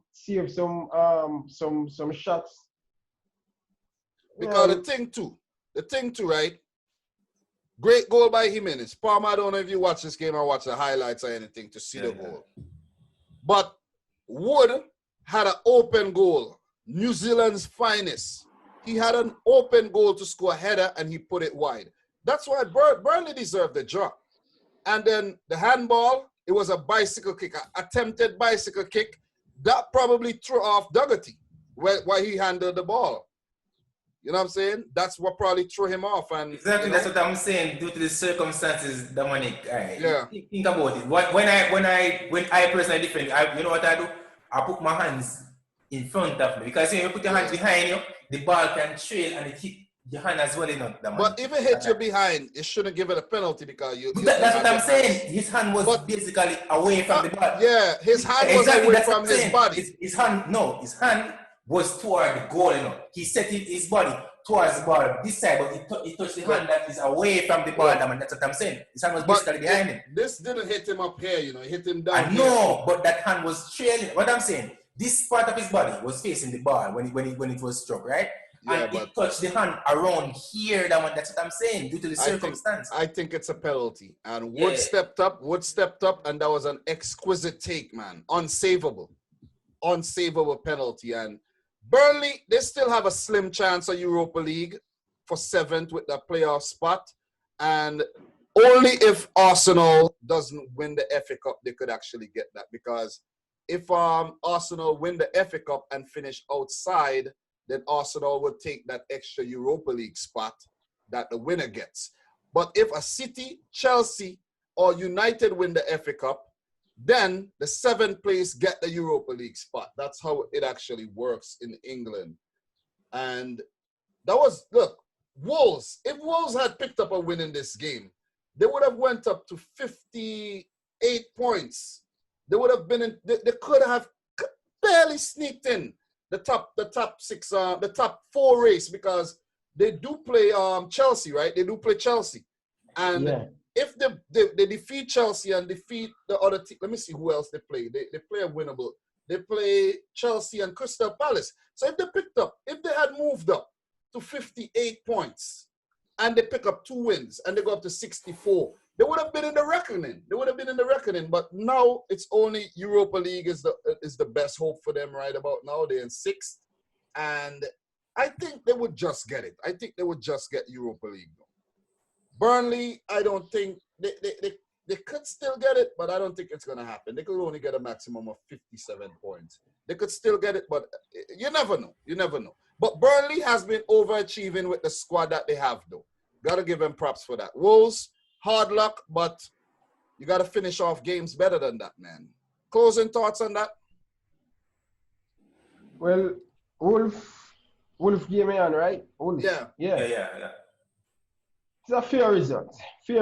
A penalty in the last half is a penalty, and it's just a fair result. Wolves should do better. They should finish their chance when they get, but unfortunately, that's football, and you have to give the Burnley goalkeeper massive credit. He keep them in the game, and that's why you're going to get from Burnley. They always, once Burnley defense for the whole 93 minutes, they're going to get a chance. Yep. They always get a chance, and they get the chance and they put it in the back of them. You have to give Sean Dice massive credit, but normally Burnley have 57 points. That's Europa League. Great. That's Europa League. Normally I think they're gonna miss out though. I think they're gonna miss out. Yeah. No, I'm saying normally in the English Premier League, 57 points get you in Europe. Yeah. In Europa League. So unfortunate because most team Wolf has been performance and some team has been performing. You understand? So it's not all about the top 4 again. It's a top 7. Yeah. Any thoughts? Yeah, I think Wolves' team is slightly off balance in terms of attack heavy, slightly, and Burnley is more sturdy in defense. So it even out each other, and Pope made a difference there. Not saying Wolf has a great keeper as well, but Pope was magnificent on the day. And Traore and these guys, they can beat anyone for pace, and they're very dangerous. But Burnley is a very sturdy outfit as well. And in terms of Traore, I think Spain can have a nice 4-1 for the Olympics. You know, they should. I think they should. Spain should give him the opportunity. You know what I mean? Yeah. I think so. Yeah. Or else he should just go and play for Mali. But it would be nice to see him get a fair chance for Spain, though. Which is probably not likely. Type of football. Yeah, but if you have a player, listen, right? You need somebody explosive there, though. Yeah, but if you have a player like Adam, direct, sometimes they need someone direct. Exactly. Because you might in a match and play in a system, and the system not working out as you see in the past in World Cups. And if you have a player like Traore, we can change the dynamic of a game too, you know, right? True. Yeah, but guys, we're gonna leave that game in the past and move on to Everton 1, Aston Villa 1. This is a heartbreaking draw for Aston Villa because they were leading 1-0 up until the 87th minute. Ezri Konsa scoring there, and from a free kick, Hourihan. Free kick. This guy Conor Hourihan, man, that guy has a wicked left foot on him. Konsa putting it in, celebrating. Aston Villa needed to hold on to that lead. But then it's really windy outside there, Ryan. You guys are falling in the wind in the back there. I'm loving it, man. At the last 2 weeks, man. So so the goal that drew the game, the Everton goal. Good crossing by Andre Gomes, the former Barcelona player, has been doing very well at Everton since he came back as well from that horrific injury. And Walcott with that header. Guys, you saw how Pepe Reina was watching that ball? Pepe Reina watched. Look on the bar. Pepe Reina watched that ball right across the goal, followed the ball, and then Walcott just headed it, loop it up back over. If Pepe Reina had just chill out a bit on his line, he would have saved that. He would have saved that. True. And I think that's a mistaken error by Pepe Reina, whose best years has since left him, to be honest, you know. Seriously, Pepe Reina, a lot of the goals that Aston Villa concede, I think it's Pepe Reina's fault. I don't mean to be harsh, but they should have won this game. They would have gone up to 33 points. They would have been, you know, right there. They could have, I think they're going to go down. They're going to go down. These defining moments like this could save your season. They're going to go down. You see what I'm saying? They play Arsenal and West Ham next, huh? You can't see too much. Yeah, they play Arsenal, and they miss out on a big 3 points here. They could still survive, but they have no away clean sheets. And now you're saying they concede too much. No away clean sheets this season. None. That's terrible. 1931 points. They play Arsenal, who they lost to early on, and West Ham, who they picked up a draw as well. Next, Everton are 11. They have nothing to play for. And what Everton is basically playing for is places. The guys are playing for to see who Carlo Ancelotti is going to keep next season. Yeah. On the topic of Reina, at this stage of his career, like these keepers should accept a role as a secondary backup keeper, because even the greatness of a Peter Cech, in his latter years, he let down Arsenal a lot, and they should accept that there comes a point in time that you're not as sharp as you were, or as not physically capable to make those dives and all of those things that you put in. He'll be a backup goalkeeper. He'll be a good backup goalkeeper, I really want to get rid of Adrian, man. He should have came back to Liverpool instead of going to Aston Villa. Maybe. No, Liverpool didn't want him, so that is true. Club call him on the phone and say, listen, come join Liverpool. Get rid of Adrian and Karius, man. These guys, man. But it seems like Alisson is making mistakes like Karius and Adrian too. Stop, bro. Stop. Soon you're going to be talking about getting rid of Alisson too. But anyways, we don't want to stay too long on this, though. Aston Villa, I think, is going down. Do you guys think Aston... We already talked about this already. We spoke about this. I think they're going down. Arsenal and West Ham in a relegation scrap too, maybe. I think it's going to be too much for them. It's going to be too much for them. So we're going to move on from that one. Everton, I think they have a lot of work to do, and it's going to be fun to see who's going to come in, who's going to leave. Next game I want to talk about real quick. I want to just run through these little games that don't really mean anything. I don't really mean much. Southampton 1, Brighton 1. Brighton, early goal there by Neil Maupay. And then we had Danny Ings. Danny Ings now go up to 20 goals. He scored the equalizer there to pick up a point. So with that point, though, Brighton are safe. Not mathematically safe. Not mathematically, but, realistically, they're safe. Fun facts here, guys. Fun facts. Danny Ings. 2003. Yeah. You're right. Oh, my God. Danny Ings became the first Southampton player to score 20 Premier League goals since James Beattie did it in 2003. James Beattie is now 42 years old. He retired in about 2014, I think. And he scored 23 Premier League goals for Southampton that season. Southampton placed 8th. United won the title. Chelsea placed 9th. No, not Chelsea. City placed 9th. And Liverpool placed 5th. I didn't really write down what Chelsea placed that season. But Liverpool placed 5th, City placed 9th that season. So this is a big season for Danny Ings. West Ham United got relegated that season, along with, I think, Sunderland and another team. West Brom, I think, got relegated as well. So that was a really good maybe it's an omen for West Ham. Maybe it is. I thought about that when I wrote that down. Another thing, guys, Pierre-Emile Højbjerg, the former Bayern Munich player, he has put in a transfer request. He has been linked to Everton, Tottenham as well. He did get a brilliant chance to score in this game, but it was well saved by Matt Ryan. And another thing, we had Vestergaard. You guys saw the replay when Vestergaard, the big tall defender, struck the post? Yeah, that was a brilliant goal if that scored. I'm telling you, man. That would have been a good. That was a save too. Man, that guy's not a bad defender. He's not bad.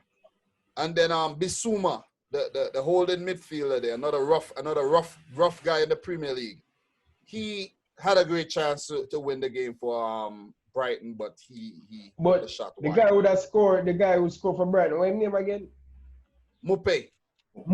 That guy is brilliant player. That guy, someone going to pick up that guy. I'm not going to stay at Burnley, Brighton too long. That guy is brilliant, man. He scored some important goal for them. Yeah, I think that's the kind of team he should be playing for, to be honest, though. I think so. Okay. That's just my opinion, though. I think that's the type of team he should be playing for. So, guys, we have 3 big fixtures to just wrap up this video. We have the Arsenal, City, we have Leicester, Sheffield, and we have Crystal Palace United. So let's talk about the Crystal Palace United first, because, you know, big win for United after that draw. And Rashford and Martial scoring here. Rashford in first half, extra time, and Martial in the 78th minute, man. This is the first time Ole has changed the 11 in 6 matches. And a big change coming in, Fosu Mensah, man. Haven't started for United since 2017. He has been out on loan, has been injured.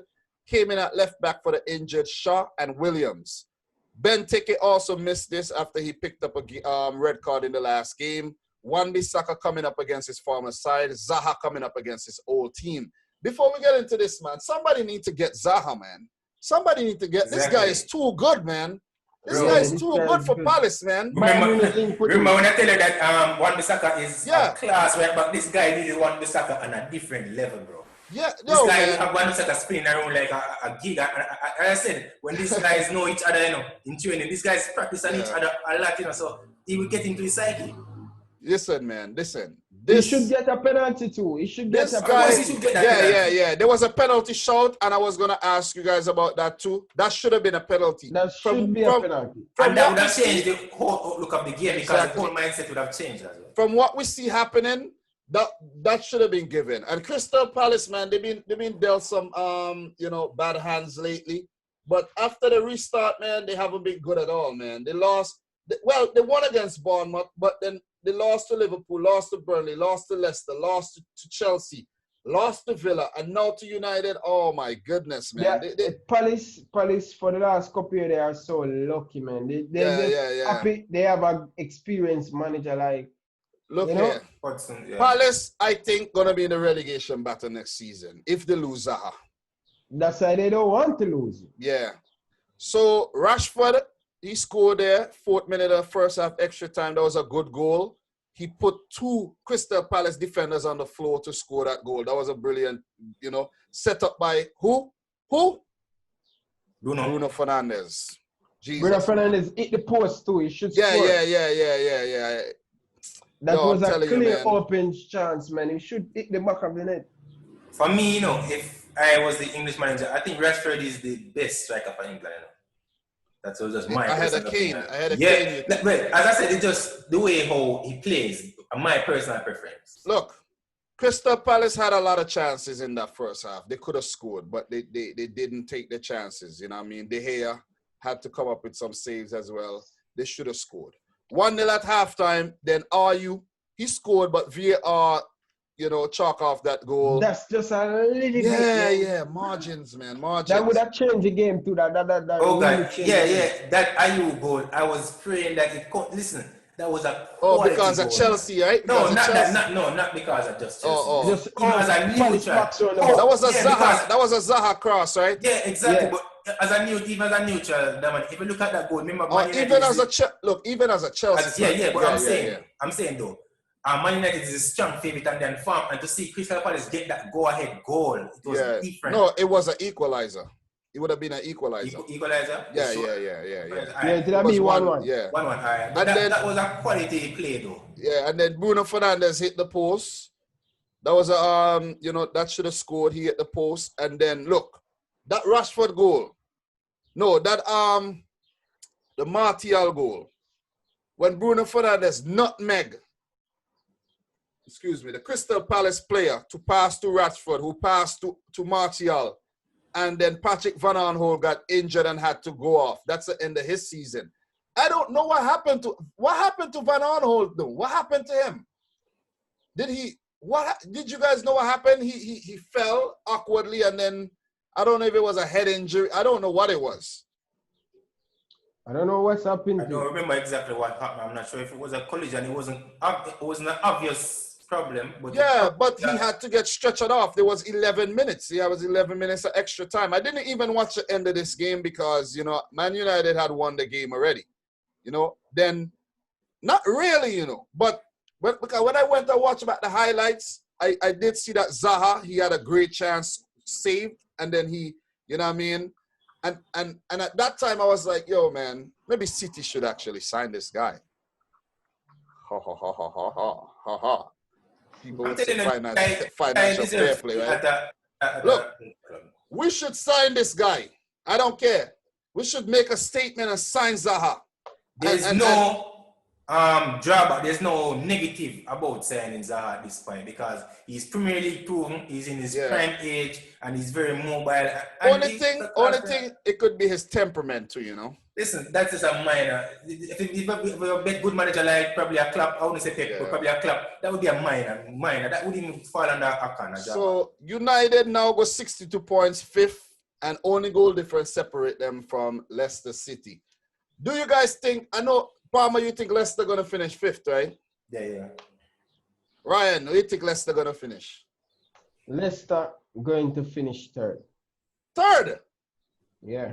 Okay. So you're saying they're going to beat United then? Okay. Definitely, they're going to beat United at home. Okay. Leicester has Tottenham and United, you know. These are some tough matches. These are some tough games. And Tottenham has things to play for, and they will be at home. I think Leicester finishing fifth. I think it's going to be, right now, I think it's going to be Liverpool, City, United, Chelsea, Leicester. Wolves at sixth. Tottenham or Sheffield at 7. That's where I'm going to leave it at. But the next game, Leicester 2, Sheffield 0. This was a big win for Leicester. They had to win this game. It was a must-win game. They had no choice but to win this game. You know, we're wrapping things up, but it was Solid performance, yeah. They had to win this. Ayoze Perez with the 29th minute goal set up by a young left back. This is good. A young left back by the name of Luke Thomas made his debut for the Foxes there. He picked up the assist. 19 years old, he's an England under-19 player. And look, Leicester are going to sell Ben Chilwell. Ben Chilwell is gone. This is just a sign that they're going to sell Chilwell. You guys realize, right? Pereira injured. You see how well that guy James Justin stepped up at right back? They got him for $6 million from Luton Town. He was playing in the third tier. Leicester is doing some great business. I don't know where they find these players that no one else knows about who they're using as scouts or all of that, but these guys are flipping the market, bro. I'm telling you. So this is a big win for them. They go up to 4th position with this win, and the two last games are big. You see what happened in there? Your flag is falling. You guys ship are sinking. Sails are falling down, man. No wind. Look, too much wind. You can't handle it. You can't handle it. I'm going to do it properly, man. Yeah, you need to do it better next time. So, yeah. Wes Morgan started. It was a rare start for him because of the suspension of Soyuncu. And they had that Perez goal was a good goal, though. Let me just say that. Luke Thomas with the setup. Perez with a very good goal. Give it the laces. But Leicester City, oh my God. This man, if they drop points in this game, they have to beat themselves because Jamie Vardy, time and time, Jamie Vardy set up and these guys miss. Yeah, you know? Jamie Vardy got in behind and set up this guy, Harvey Barnes, man. Barnes need to learn how to finish. He need to learn how to finish, man. Dean Henderson was really good in this game. Trust me.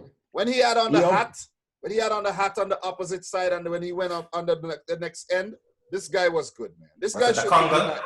Huh? Is that a Conga hat? No, it's not a Conga. It was an Adidas because, you know, they're sponsored by Adidas. It wasn't a Congal. It would have been nice to see him in a Congal, though. You know what I mean? Or maybe you know who should wear the Congal? Matt Ryan, because he's actually Australian. You know, they got a kangaroo on the Congal. That was a gem. Though. You know, but Dean Henderson should be United's keeper. Barnes need to learn how to finish. And Gray, set up by Vardy there. Demari Gray is another player that fly under the radar. Really nice player. I think he would have a good career at Leicester if he just stay there. And, you know, they need to... They're not treating him too. No, but they're not treating him like, look. And, man, again, look, Harvey Barnes came and leapfrog Demari Gray.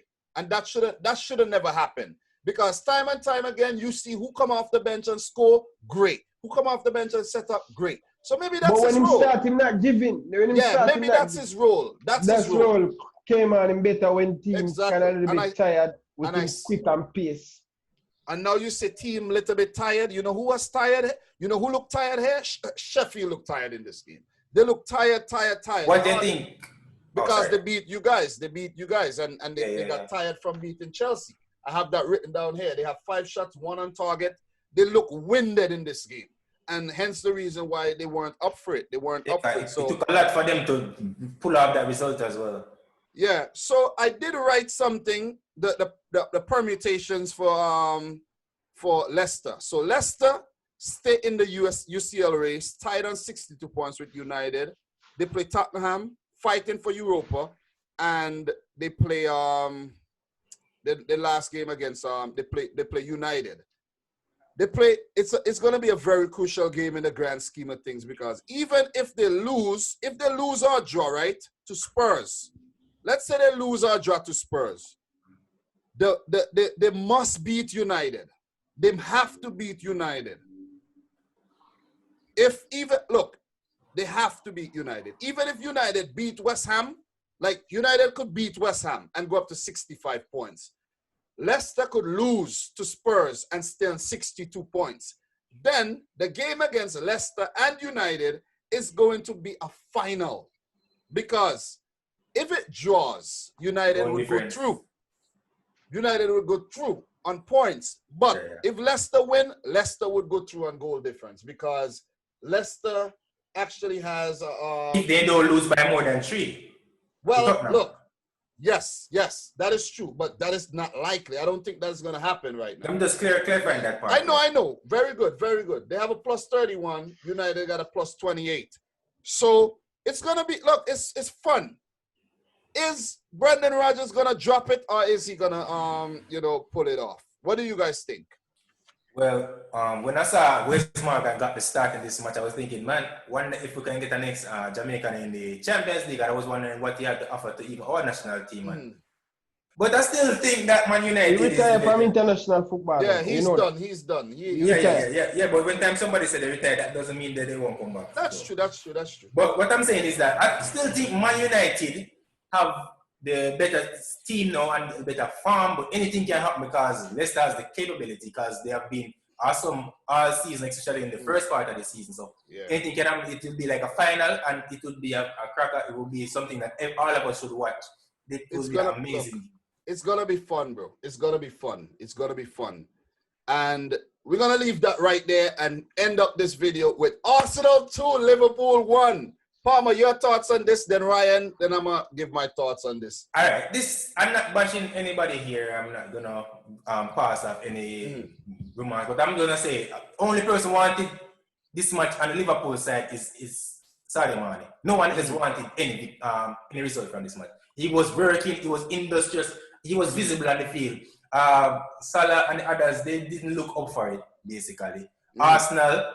They didn't even start it Aubameyang. They experimented and they played to some person that didn't even get any match, and the hunger showed from them. And what about David Luiz? He didn't even make many mistakes. Exactly. That's the thing too. That's the thing. And we should remember this: Arsenal is a top team, and they can beat anyone on the day as well. So this is not a shocking result of such. Yeah. And now you mentioned Mane, you got to shout out Ainsley Maitland-Niles in the end there when he came on as a sub and he chased down Mane. And that was a really good, recovery there to throw Mane off from scoring that equalizing goal. So in this game, Mane scoring in the 20th minute. That was a very, very good goal set up by Robertson, who now has 10 assists this season. Shout outs to Robertson, man. Back-to-back good seasons in terms of assists. He's like 3rd in the assist charts. And, Mane with a good goal. But Lacazette's goal, man. Lacazette's goal, Van Dijk error. Oh, man. I spoke about this already. I don't need to talk about this anymore. But unacceptable, man. And complaining about Nelson holding him back. Big, strong guy like Van Dijk. Nelson is a small guy. Like, come on. Complacency. And you're being too cool on the ball. That's a fault. Oh, yeah. But look, if that's your thoughts, that's your thoughts. I respect that. I'm just joking, man. And then Reece Nelson scoring in the 44th minute, man. What a fuck up. What a fuck up by Alisson, the best goalkeeper in the world. You know what I'm saying? And there's something I want to say really quick. Liverpool fans, I don't want any excuses, right? I don't want to hear season finish the party and all that, and I don't want to hear about COVID and curfew and anything about that, because when the Premier League started, you accepted the title, fair and square. I don't want anybody to say, oh, we could have gotten 100 points if the season continued. I don't want to hear any of that. Just accept the title, accept where you are now, accept your form, accept your results. Look here, I did have it written down here. Liverpool fans are going to make excuses for the team. The team aren't making no excuses. Klopp played the strongest 11 against City. He played the strongest possible 11 against when he played Arsenal. And Arsenal rotated. So Liverpool, they defeated Arsenal 3-1 early on in the season. Then the EFL Cup game 5-5. They won the penalty shootout as well. It's proven that Liverpool are missing Jordan Henderson here. Back-to-back games, poor results. Henderson not in the 11. You know, it's proven how important Henderson is to this team. Brian, no? Well, for me, of course, you miss Jordan Henderson, but we have a lot of quality in this Liverpool team. People have to step up, though. This game, we don't really miss Jordan Henderson. Why I say we don't really miss? Did you just shush me? Yes, we miss. Did you just shush me? You hear that delayed, though. I am the one in control now. Jan Palmer getting the time. Jan Palmer getting time. Just let me just kill off the video. Adjust my team, man. Yeah. Listen. Liverpool in the first 25 minutes, they batter Arsenal. Arsenal can't even touch the mark. That's true. Sadio Mane link up with Roberto Firmino and likes of Andrew Roberts to get him 10 assists for the season. Brilliant goal by Sadio Mane. He looked very hungry for this game. Him and the likes of Andrew Roberts. But Virgil van Dijk and Alisson Becker, it costs us. You cannot make two big mistakes like this in game against like Arsenal team. They're going to punish you. Yep. Lacazette and also Reece Nelson, they score from the and Arsenal don't really do nothing in this game. All they do, 2 banks of 4 at the back. And kudos to them. Their defense, their goalkeeper come up, make some good save in this game. But Liverpool still need to create more chance. We have to rely on Andrew Roberts and Chen to square in these back. We need someone to put that. Let me say this. You need somebody in your midfield. You need. This is what I'm just going to say. We're gonna get to that. You see what Bruno Fernandes is doing at United? You need somebody like that. Because look, think about it. If you have somebody in the midfield to do that, and then you have what's going on the wings again, you guys will win every single thing. You guys are already doing that, but still, you see, you're lacking some steel in the middle with the absence of Jordan Henderson here. But Liverpool had their chances. Jordan Henderson, we still need someone creativity. Yeah, but what I'm saying, still need someone you guys miss. You see a flag just drop again. You guys miss. Leave the flag, man. Leave it. You tell him about it. No, I better you pull it down and cover yourself with it, because you need a little coverage. You need to be covered in the blood. You know what I'm saying? Look, Arsenal only had 3 shots at goal, 2 on target, while Liverpool had 24, 8 on target. Salah should have scored. Minamino should have scored. And look, guys, Ryan, I'm kind of realizing right now, how good is Minamino for the Premier League? Is he any good? Is he not doing nothing, bro? Nothing. I don't want to hear about no time. Listen, the time is when running Fabinho out, just come, I was the one who was saying, Fabinho, listen, man. You don't understand the Liverpool way. Let me give you, ask my question. He always asks my question and they are. Okay. Give me the answer. Okay. Every single player Liverpool side, they have to soak in. Okay. Look at Andrew Robertson. Okay. Look at Fabinho. Andrew Robertson, I said, why Liverpool sign this guy? This guy is shit. Same thing is Fabinho. Yeah. And listen, time and time, Jurgen Klopp said, in film system, player need to adjust and player need to learn. So give Minamino until next year. Minamino going to be a good player for us. Good. Here I use good, not okay, like Jesus. Look, you need some kind of Japanese wrench or something. Japanese time to adjust this guy. Because this guy, ain't do nothing. No assists, no goals, nothing, bro. I'm just saying that. Is he good enough for Liverpool? That's all I'm saying. That's all I'm saying. You yes, he's good enough. He ain't do nothing yet. He just needs time. You think you guys are going to get Thiago? That thing is heating up right about now. Oh, my God. Liverpool has been pissing me off, man. How many cheap players we want? How many cheap players we want? Yeah. FSG has to stop move squingy with the money. If we want to go to the next level, sign the fucking player, bro. Yeah. We're waiting on. $25 million you guys want to pay for your world-class midfielder. Exactly. It's ridiculous, man. Look, this guy can bring something different to us. You know what, Ryan? How much? Look at the boss. Look at the Barcelona Juventus deal with Pjanic and Arthur. Look at the kind of money. If Liverpool could probably throw in a player, but who could Liverpool put in that deal that Bayern Munich actually want? That's the thing. You see that? You see? So if you can put in a player, you have to pay. But you know what? I think Liverpool are going to end up and get him for cheap. I think a navigator, Bayern Munich would be interested in a navigator because... I think that has passed though. And well, Liverpool need navigator. They want him. They put in the money. You're not going to switch navigator who was a younger player for Thiago. That's you know what I mean? But anyway, they probably get him for cheap, you know, Car. They probably get him for cheap. I think they're gonna finagle. I think they're gonna finagle themselves right into it and get him for the price they want. I think that's gonna happen. Arsenal 9th, they still can get Europa League, but I don't think they're gonna get Europa League. I think they're gonna miss out on Europa League. You know what I mean? Liverpool failed to get 100 points and most wins in a season record. Do you think that they are still the best ever title winners? In result, because they miss out on these records, do you think they are going to be considered as the best ever, like you guys were making them to be? The best ever team to win the title? Do you think so? The best ever team or the best ever points tally? What are you trying to say? The best ever team. Because I know Liverpool fans are going to try to say that the City team that got 100 points is not better than this Liverpool team. We beat United by 19 points, you know. For me, honestly, my viewpoint, we didn't get the 100 points, and Manchester City has to give them credit. That season where they get 100 points. And honestly, Manchester City, the form of their life with that 100 points. To me, I think that Manchester City team better. If Liverpool break that record, yes, they would have something different to say, but they did not. So what we're going to do? Right, that's what I like with you, man. You know, sometimes you BS, and I know you're joking a lot of times, but you know, a lot of Liverpool fans would not even say that.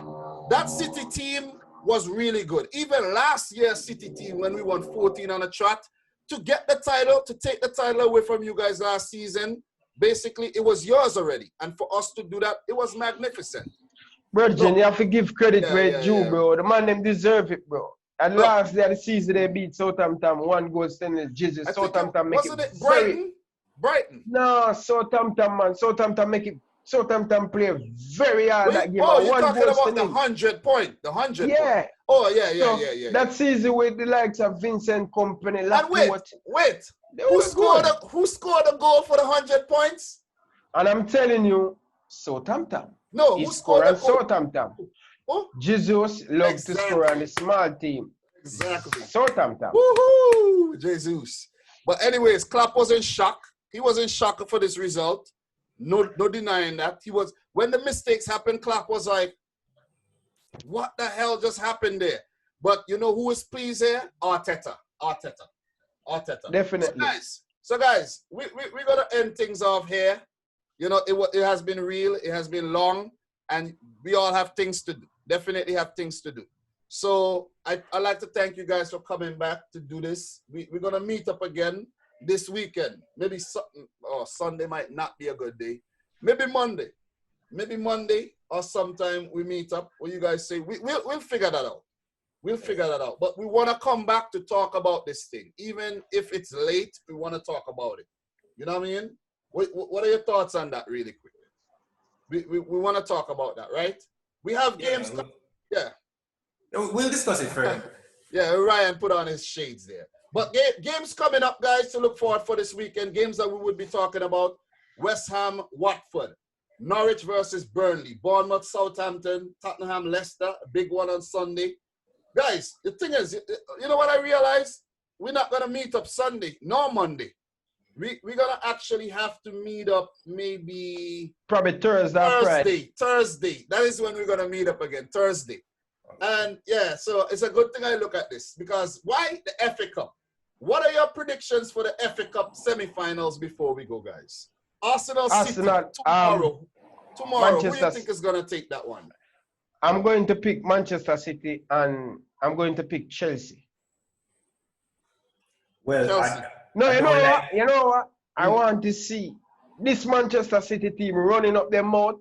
I am going with Manchester City against and United. Manchester United. I want Manchester City to batter them. I think I think we're gonna beat Arsenal. I think would you foresee a Manchester City and a Manchester United final? And I want Manchester City to batter them. I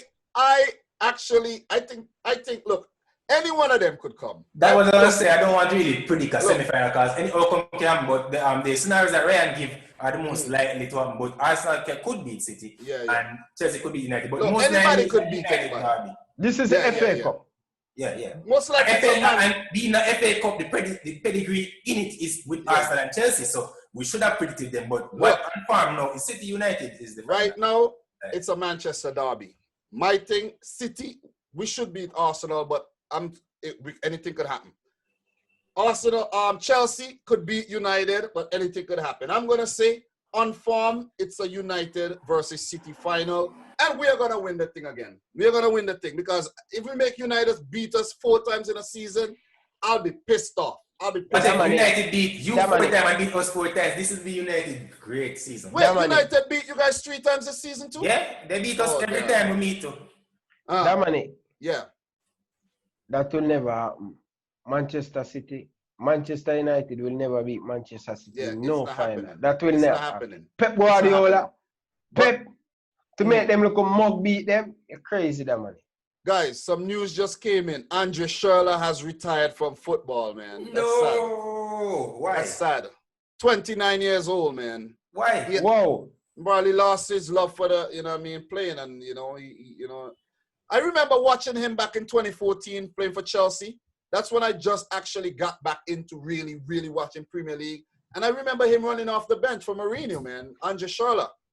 Very good player. He was a neat player, man. You know what? I'm going to do a video about that right after I'm finished because he's a German player. I'm represent for the German national team. Yeah. And, he retired, man. I don't know, man. This guy have the quality to be world class, but at some point, I don't know what happened to Andre Schürrle. I don't know what happened, man. He's a World Cup winner too. World Cup winner. Yeah, he win the World Cup. So guys, man, it's been real. Thanks for doing this again. Guys, if you're new, hit the subscribe button. Like the video. Share it with a friend. Let us know your thoughts down below. And from me, I want to say peace out. Rich. Guys. Merci. Gracias. Arigato. Thanks for watching. Next time. Thank you very much, guys, for watching.